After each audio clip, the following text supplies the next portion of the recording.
The Drum Candy Podcast is brought to you by Drum Factory Direct.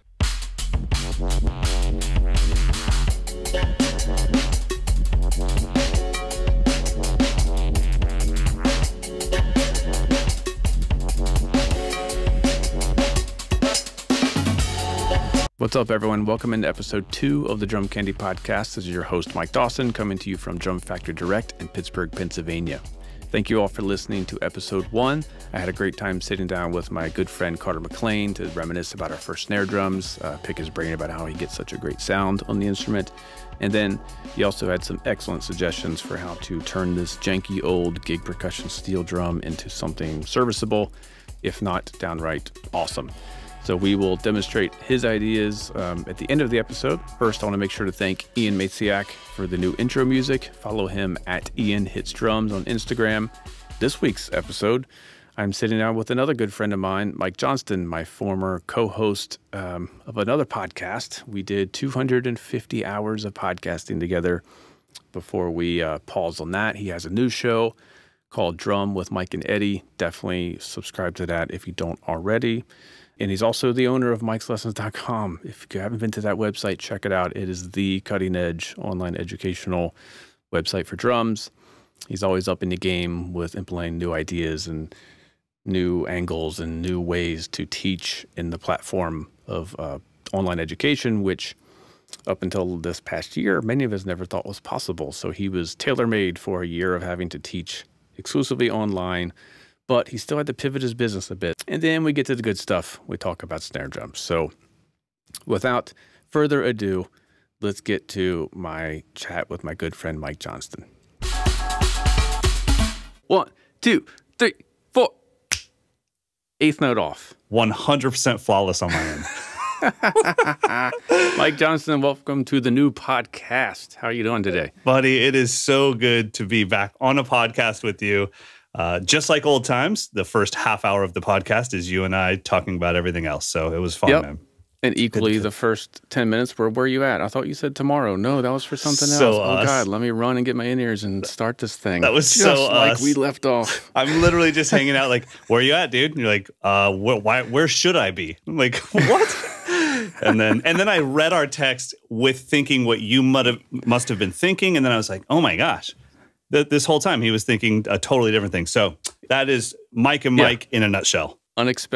Totally true to form. Mike changes schedules on me last minute. Such a liar. So I even went back and I'm like, no, wait, did they not observe daylight savings in New York? No, this is happening. Oh, my bad. We got it all worked out. We're here. Let's talk. Yes. So welcome to the new show. Hopefully some of our listeners don't know you, and we can kind of get you some new followers. So Mike Johnston, I would say the premier online educator, world-class drummer, changed the game dozens of times over at this point on what you can do teaching drums through what most of us in the old school world thought was impossible, which was using YouTube and social media and live streaming, which was no one was able to do that when you first started that. I recall, I want to say about 8 years ago, you said your future was in holograms. So where are we at? Where are we at with the holograms? You know what? The hologram hasn't quite got to where I thought it would get to. I definitely, all jokes aside, have to keep my eye on everything that comes out as far as tech and see how does that relate to the drum set. You know, when VR and especially AR was coming out, I had to think, okay, would you want to learn from me with goggles on and then my kind of arms are coming out of your body and you have to mimic it? And I was just thinking, I just don't see this as, it's very weird. I would definitely have to go long sleeve because I don't want people seeing my arm hair and stuff, just awkward.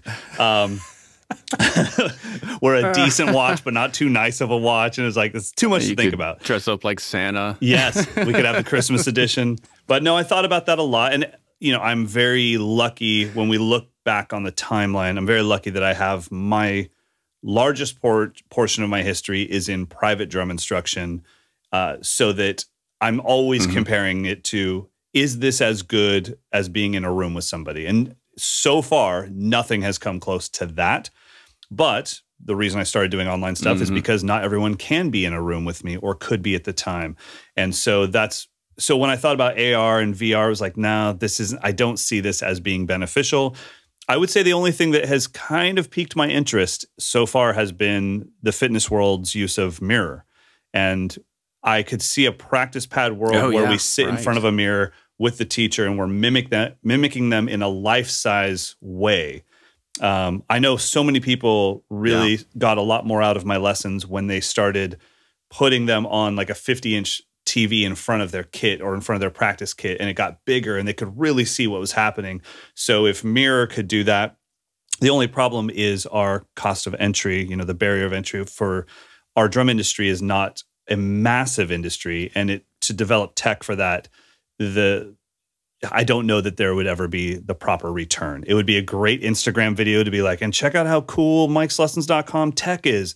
But as far as like, and that got us 4 students, so I'm out $100K, but that is the first thing tech-wise I've seen recently where I thought, that's cool. If everyone in the world had one of those mirrors because of the fitness world, then I could see myself developing content for that. Yeah. I mean, I think that's something that most of us don't think about when we think about new technology is what is the cost of investment, and then how quickly will you make it back? And especially in our industry, it's teeny tiny, even though it feels big. I mean, $100,000 investment is impossible, I think. Right. In our industry. And a $100,000 investment in tech would be a joke. That would be like, well, yeah, you can come to our company dinner for that. Yeah. You can develop an app or something. Right. Yeah. So I mean, but as far as that, I think that the one thing that's happened and it's been really, really amazing for all of us has been that everything has become so much more accessible, and the content I used to have nice cameras, but nobody had the internet to stream the nice cameras or to watch the content. So now it's kind of like what you and I grew up with DCI videos and with Hudson videos and that kind of stuff on our DVD players, but now we get to do it on our computers. So I think that's great. And I think the other thing that's great is the accessibility of people who have favorite drummers now can study with those favorite drummers a lot of times, especially, I mean, COVID has taught a lot of people how to stream themselves now. And a lot of people understand the tech so much better. They're not as scared. The other thing is we had this barrier where parents never wanted their kids to learn an instrument through the computer. Well, during COVID, those same parents had to do all of their learning and take all of their cooking lessons or whatever it was on the computer. And now that same kid can say, Mom, it's just like your cooking lessons. And the mom actually gets it. And so we've had so many people that their parents wouldn't let them sign up in the years past. And now their parents are totally on board with it. So that's been really great. And I mean, even from mine and your podcast, you had a lot of fans, and those fans can now study with you at your home and in your studio because of the tech we have available. So I think that's great. Yeah, I mean, just thinking from the beginning of COVID, when the people were just discovering what Zoom was, to where we're at now, it's insane. Like, I did a whole year of college teaching all online. And in that year, I mean, I think private lessons is still, it's tough to do that way because not everyone has like proper sound, and I can't really judge how someone sounds over a laptop. But the benefit was we were able to, this is UArts in Philadelphia, we were able to bring in Stanton Moore, David Garibaldi, Dennis Chambers, Jonathan Blake.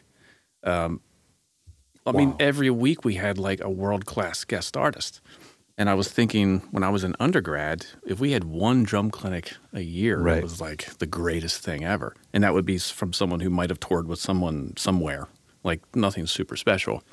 Yeah. So yeah, I mean, it's been a tough year. It's been really tough. But at the same time, I'm like, you got to ask Dennis Chambers a question. Well, and he answered it. And the other thing is you didn't have to send, the Geek Squad to Dennis's house to set it up, because now you can assume that whoever you reach out to, they know how to handle themselves in a Zoom meeting. They've done enough of these, or whatever platform it is, but they've done enough web meetings that you can generally assume, like, I'm sure they get it and they know where to put the microphone and all of that stuff. So I think that that's just been a massive benefit. And then we also have, the other side benefit to this is there's probably a lot of touring drummers and touring musicians that had never taken a break before, and it was just this endless cycle. And now they get to decide, well, you found out maybe you could make a living at home. Do you want to go back to the old life you had? And I think that it kind of separated everybody into their truest form of like, okay, now if you get to choose all over again, do you have the life you want? And I think that that's always a good thing. So that's a good question. As tragic as COVID was, it was a beautiful reset for a lot of society. My life for sure is going to change moving forward as far as what makes me happy. I get to make the choices now. And I got to be honest, like I thought always being in a different country, taking a different picture for Instagram of me in front of some drum festival crowd, I thought that was the life. Then I realized that was 45 minutes out of 3 days of chaotic travel that was just adding to my depression and my confusion about my own career. Not to mention all that travel, you're just going like, oh God. As soon as I land, they're going to make me play. And I got to, and it's like, well, this doesn't make me that happy. Like, I'm not that like bullfighter that's like, as soon as this plane lands, I'm going to dominate, Barcelona. And it's like, okay, I'm not that guy. I'm more like, oh man, I wish there was only 10 people coming so we could have like a really intimate clinic setting. So I think now it's kind of like my website is my passion. Teaching on my website is my passion. Helping those people that don't have access to a great private instructor. I was just talking to one of our friends, Mike Shirtonlieb, about, he was like, what do I do with lessons and all this stuff? And I was like, wait a minute, you said Dorico Watson lives in your town? Dog, there's nothing to talk about. Don't even look at my website. Go take drum lessons from Dorico Watson. Like, I own Mike'sLessons.com, and I would be the one taking lessons with Dorico if I had the choice of the two. Like, there's nothing that replaces that. And so, but not everybody has that option. So I think that we've all been given the opportunity to find what we want to do with our lives moving forward, and I think that's a good thing. So this past year for your business model has probably been valuable because you could really just focus on it. But what happens now? Because everything's starting to open up. Are you already planning for the return to normalcy? Yes. Are you getting offered to travel? I mean, what is going on?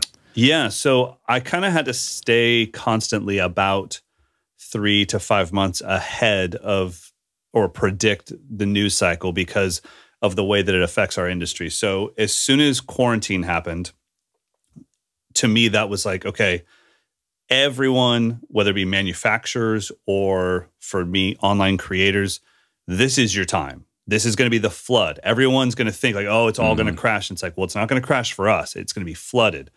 So get ready for it and make sure that, so for what we did as far as Amber and, my wife runs the business with me, we just turned everything attention-wise into mental health. These people are going to be stuck at home. They're going to be bored out of their minds. Let's go. We have the ability to live stream 24 hours a day if we want at our studio. Let's live stream like crazy and give them constant new things to think about and fun games and ways to interact with each other so that they have a sense of community while this whole thing's happening. So that was during quarantine. Then as we came out of that, it was like, okay, now we're going to experience a little bit of a weird dip because they're free to do some stuff, but they can't express themselves artistically, and they definitely can't gig. So now the industry is going to get hit with, well, nobody needs to buy new gear because they're not, especially renewables, drum heads, drumsticks. Nobody's going through that stuff. And now we are going to hit. Cases way down. Cases are way down. Yeah, for sure. And then, sorry, our delay, the old freaking digital delay. Sorry about that. It's fine. It's fine. But yeah, and just the other thing, you're on a flow. No, I'm going. This train shan't stop. but the other thing that I found to be, I'll leave my commentary. Oh my God, I did it again.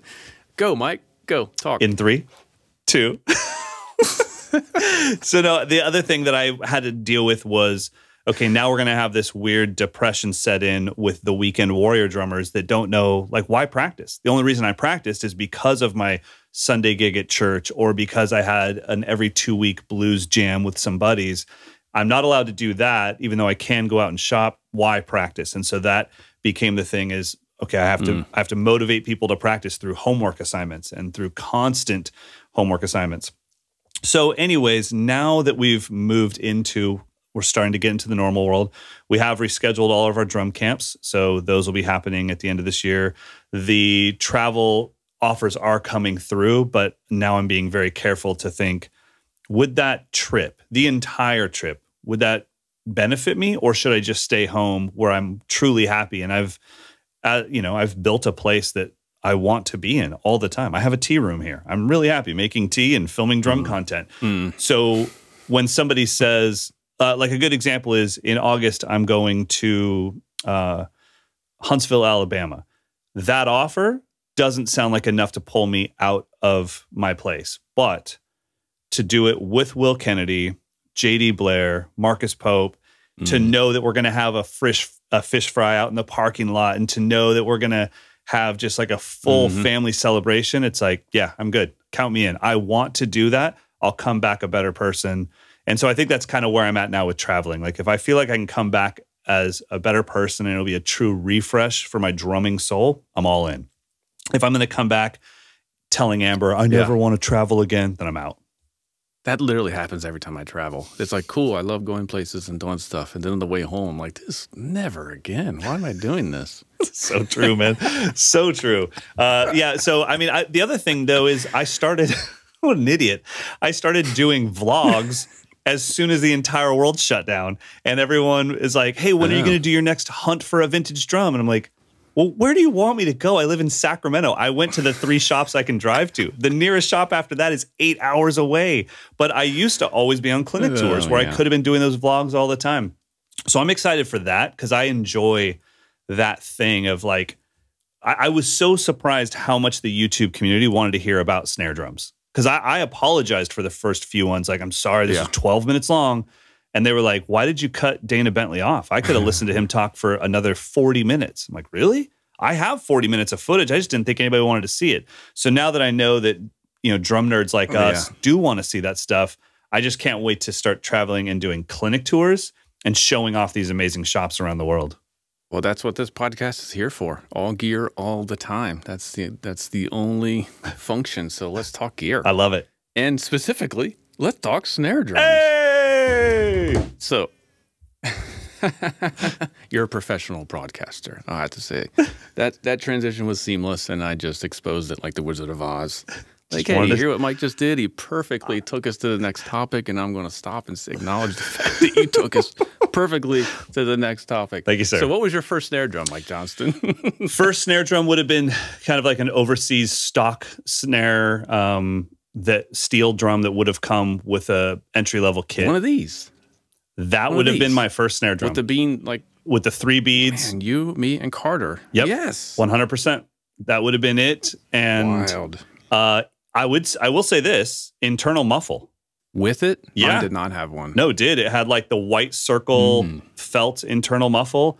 And I mean, as a kid, you just keep turning it until it pushes the head like half an inch up. Yeah. In like one spot. Yeah. It's like a volcano. Yeah, because you don't know how to tune. So you're like, well, this is the fix the tuning knob. It's the sound better knob. Yeah. So mine didn't have one. And I was so upset. I got some cymbal felts, like just from my ride cymbal, and electrical taped them onto the head because I thought that's what I had to have. I had to have some sort of felt circle. It had to be a circle, and it had to be felt, and it had to be pushing hard against the head. I'm with you, man. Like, I mean, that was such a big deal to me with that drum. I mean, I was 5 years old, so obviously quality, you're not even aware that better drums exist. It's like, well, I have a drum and I have one, and this must be the same one that Phil Collins uses because we both have a drum. And so I never thought of it other than it's a drum. I didn't know that the heads mattered whatsoever. I thought that you play it until it breaks. And I had that drum probably for 3 years as my main snare. And I was lucky enough, and I would assume you, Carter, and I all had the same experience, but I was lucky enough to have school music at the time. So I was playing like a Ludwig Superphonic at school, and then I'd come home and my snare drum didn't sound the same. I didn't know it didn't sound as good. I just knew it wasn't the same. So I was always chasing my concert percussion snare drum. Yeah. It was the Acrolite for me. So I had, when I, bring up this topic to ask everyone, I was like, what was my first snare? Of course it was an Acrolite. But no, the Acrolite was my third snare. It was just my first like real quote unquote snare. Totally. because I had the steel thing, which was my drum set snare. Mm-hmm. That's all it was. And I would never put the acrolite on the drum set. Those two shall never part, you know, that was a line to do not cross. Acrolite is for concert band only. 100%. Because it came with a snare stand that didn't work on a drum set. So, you know, it's like, well, and it came with its own case that I was going to take to school. So clearly it's for that. You know, it's funny. My second kit came with the equivalent snare drum because it was another overseas cheap $500 drum set, but it came with a wood snare. So now I have an entry-level steel snare because I had my first kit, and my second kit, which I got when I was like 7, had a wine red wrap wood snare. And that was a really great lesson in just like, these don't sound at all the same. Yeah, or good. They both sounded like buttered ass, but whatever. All good. Do you remember what happened to them? Yeah. Like, where are they now? Yeah, I definitely sold them back to the store that I got them from. So they had a trade-in thing. Actually, my very first kit, I don't know if you guys ever had this on the East Coast, but my first kit was a rental. Like, we rented it for $15 a month from the music shop. Yeah, we rented snare drums and bell sets just for school, which is why I got lucky and got like one of those, which I didn't know at the time, kind of rare orange peel acrolytes. Oh, really? Because my parents just rented it. And I remember everybody had an acrolite in school, and mine was the only one that had like a textured finish. And I'm not going to lie, it sounded better than all the other ones. Really? We always used my acrolite for concerts. Wow. So here's my dumbness. In high school, I used that thing as like a timbale. So I took the bottom head off and everything. Totally. And cranked the batter head so high that one of the lugs broke. And I was so stupid. It was like, well, that's trash. So I just threw it away. Oh, I was just going to ask if you still had it. No. I threw the thing in the... My dad was like, you really want to throw this away? I'm like, yeah, I'm never going to use that. Just throw it away. So I don't know when it was, 10 years ago, whatever. I just went on the prowl and I found like the exact same drum and pretend that it's my original drum, but it's not. That's awesome, yeah, man. Straight in the garbage. Straight in the garbage. I think we sold both of mine back to the store as for credit so that I could get, I don't know, I guess we must have sold them for cash because my first real kit that had a brand name was a Sonar Force 1000. So I was still pretty, you know, like 12 or 13 years old, but that was my first kit that had a brand name. And I was like, no, I've seen this in a magazine because my first one was a Jugs and my second one was a West. I had Jugs percussion and West percussion. They didn't show up in the magazines very often. This snare drum is gig percussion. Damn right it is. Made in Japan.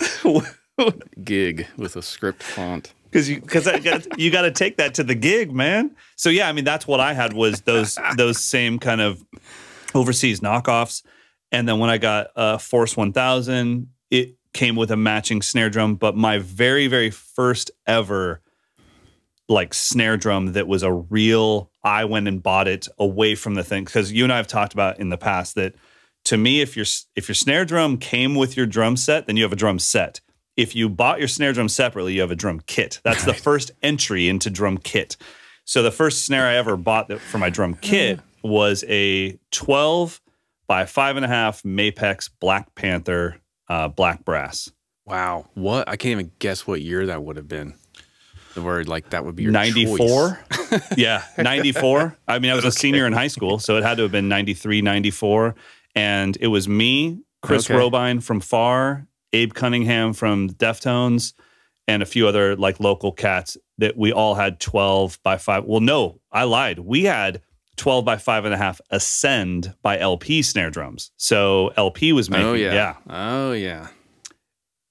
So when Mapex came out with the Black Panther line, that was like, oh, they have one with a working throw off. This is amazing. Yeah. I mean, I guess I did it with piccolos because I had my buddy Mark had the 3 by 13 pearl maple. Oh, the maple. That, you know. Yeah, so he was like, I don't want to use this anymore. I'm like, well, give it to me. And it became my left side snare drum for all my 311 cover band Dude, gigs. I know we got to get back on snare topic, but talking about left side, I had, maybe you know, but it was the single-headed thing that Stephen Perkins used from Porno for Pyros off of the hi-hat. Oh, yes. That's what I had. Is it like a little steel timbale thing? No, it was like, I don't even know how, but it was a tunable head. There was no shell. Yeah, yeah. You know what I'm talking right. about? Yeah. And I think like... For Pyros. Yeah, because you did that. You had to have that to play Pets. Exactly, to play Pets. Yep. Oh my God, we're showing our age. But yeah, that was my thing, and I loved it. And I think it was like maybe a 10 or an 8. And you just mount it, and it had zero weight to it, so you just mounted it off the side of your hi-hats. So yeah, I mean, between that and then my cranked Timbali 12, I was good to go. Yeah. Oh man. Yeah. So when did you become aware that it was important to keep your snare drums? Like, what is the oldest drum that you have, or when did you start caring about snare drums? That's a good question. I got to say I went so deep into my career, like all the way into touring and everything, while only thinking that the more expensive it was, the better it was. And this shouldn't matter at all, but I definitely remember telling people like, well, that's $800. My snare is, and it's like, okay, well, it sounds like trash. Where now you and I both know it's like, oh, cool, nice gold hardware. Can I grab that Acrolite, please, for 150? Yeah. So I think that for a long time, I mean, it wasn't probably until I stopped touring that I started thinking of my collection as like, my collection of drums in general as personal. Actually, God, it's even later than that, because I remember Benny Greb telling me when he came here 10 years ago, 11 years ago now. So very recently in terms of my career, saying like, you have really nice equipment, but I don't know what your sound is. And I was like, well, my sound is that really nice equipment. And he's like, I don't think you picked any of this for any reason, like any sonic reason. And, I'm more than willing to say he was 100% right. I mean, then I started going back and all the things you and I talk about, like, oh, wow, yeah, I guess Matt Chamberlain doesn't use the same setup that Will Calhoun did. And there's a reason why Mike Borden's snare sounds like that. So for me, I have lots of old snares, but the oldest snare I own would be the DW Flame Maple with the black stripes on it from my DW days. That's the oldest snare I have. That's my personal drum. Yeah. And so that'd be 12, 13 years old. I got to play that drum. Yeah. Played that whole kit. So what is your ideal, like when you hear a snare drum in your head, what is your reference point? And then the follow-up, what do you do when you sit down at a foreign snare drum for the first time to get it close to your happy place?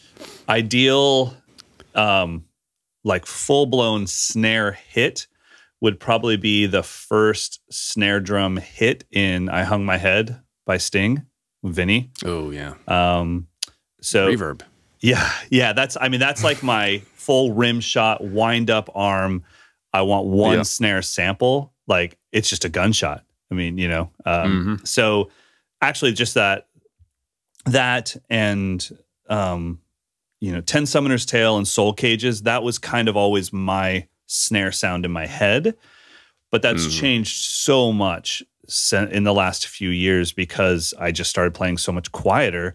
And it's really funny what happens to an instrument when you play it quietly, how much more the subtleties matter.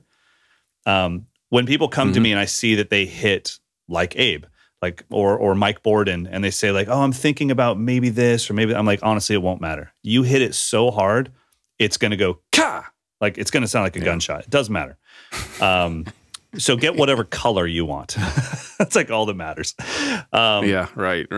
Because I remember my DW Edge snare drum not sounding good until I hit the hell out of it, and then it sounded amazing. When you start bringing that intensity down and getting those ghost notes into play and the buzz strokes, and to get that buzz stroke, you're going to have a slightly tighter tuning. All of a sudden, those nuances really mattered. And then I could tell the difference between an Acrolite and a Superphonic and maybe like a 14 by 6.5 steel drum. And all of a sudden they really started to matter to me. So I would say now I look for sensitivity. I look for like a pure overtone. And I don't think that's just tuning, because I have enough drums that are perfectly tuned with the TuneBot that some of them are just kind of what the way my ears perceive it. It's like, that's just an annoying overtone. But the thing is, people would say, well, then just use some muffling. It's like, no, I want overtone. I just don't want that overtone. I don't want the drum to be dead. Right. Yeah. So I think it really, and then I definitely think the depth has a lot to do with it. I gravitate towards a 14 by 5.5, 5.5 by 14. I think that it's funny because my signature drum is a wood drum, but I gravitate sound-wise towards metal drums. Interesting. Because of that overtone? Because I think wood shells tend to have like a pure pitch that I end up chasing. If I put a microphone on, I'm like, why is there a note? You can even see it like a spike going straight up. I think that's why I ended up choosing a wood drum in the end, but the sensitivity and the snappiness of a metal drum was what I was chasing. And so that's when we started, you know, I mean, you know enough about our industry to know, like trying to get Gretsch to change bearing edges, that was not a fun phone call. They were not having it. and like, who do you think you are? Totally. They're like, have you seen our roster in the past 100 years? You child. I was like, yes, but you're not really known for your snare drums.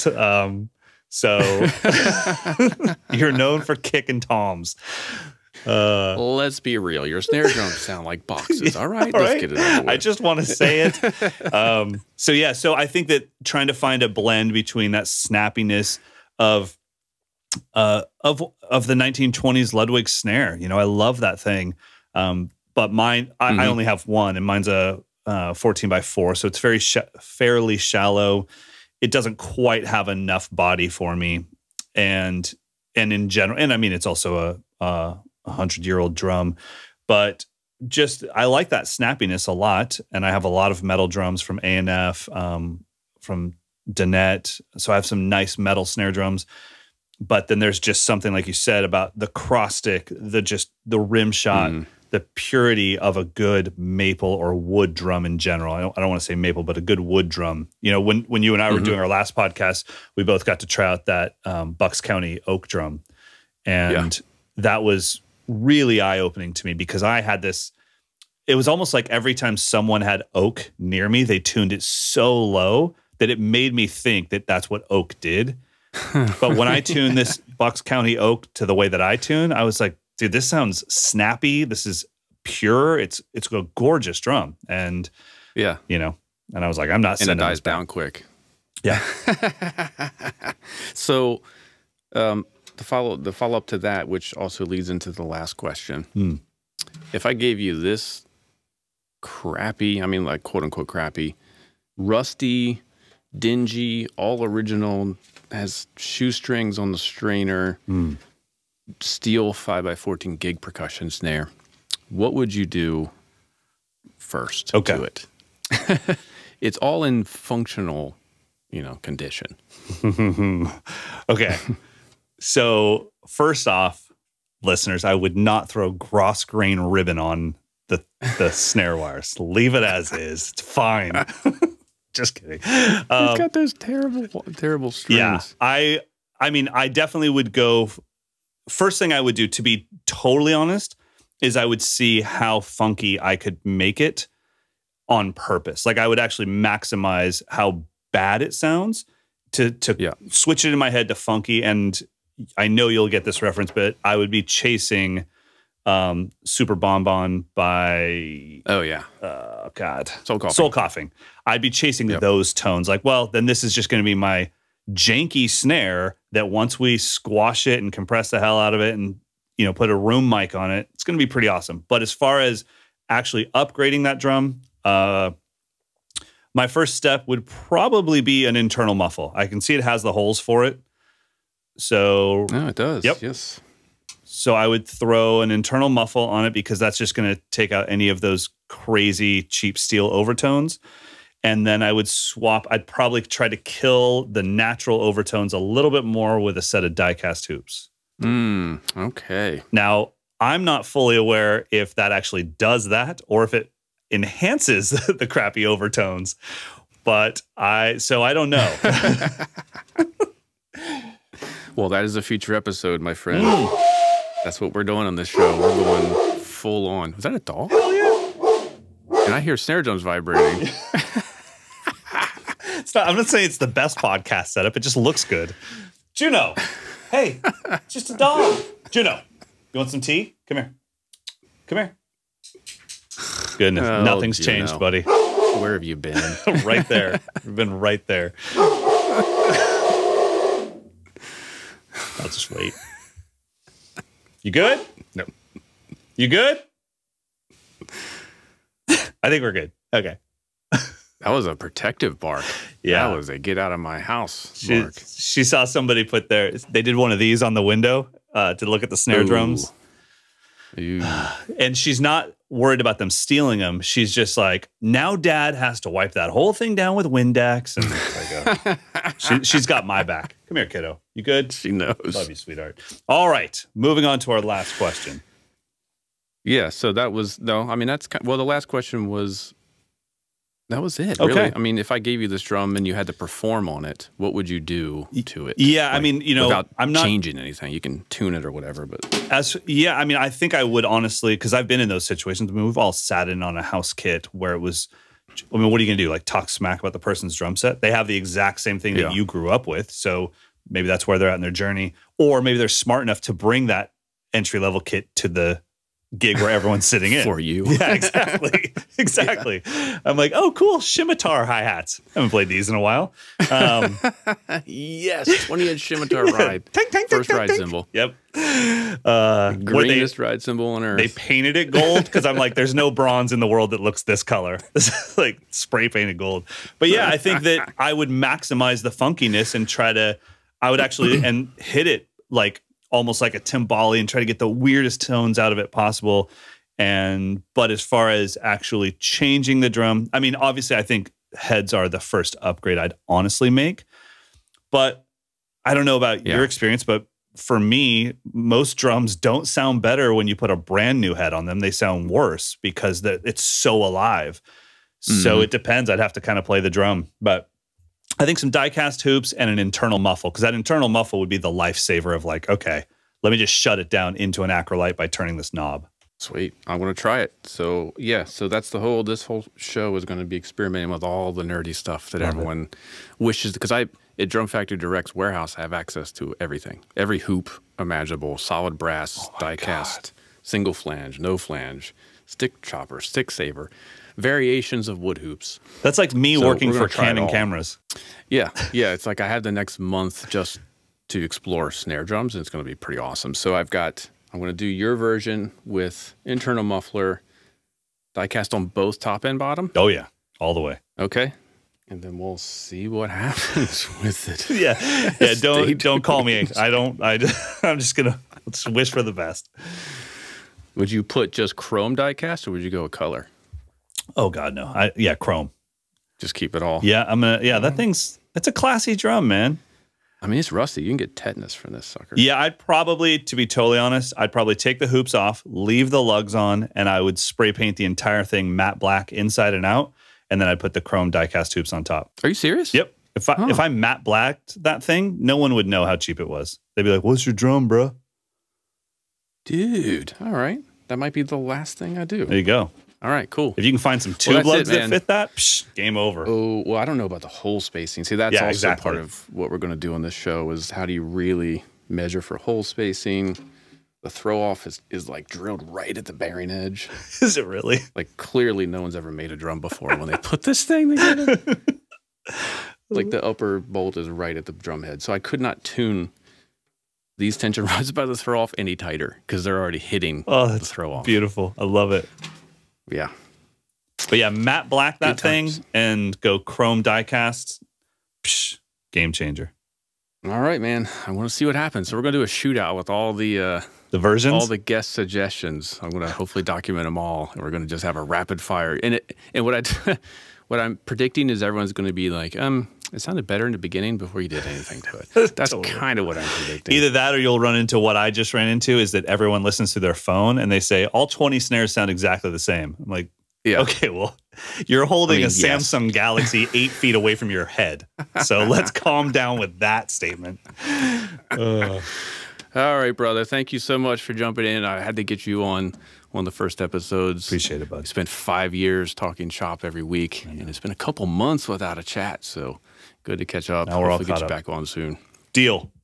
So everyone go to mikeslessons.com. Check out all it's constantly growing content on his site. Also, Groovescribe, we didn't talk about that. That's a free web-based notation program where if you need to just write out some exercises and stuff, I use that with private students almost daily, and it's totally free, which is unbelievable. So thank you for doing that. We do have what else? Anything else? We do have a Groovescribe update that just got pushed out a couple days ago.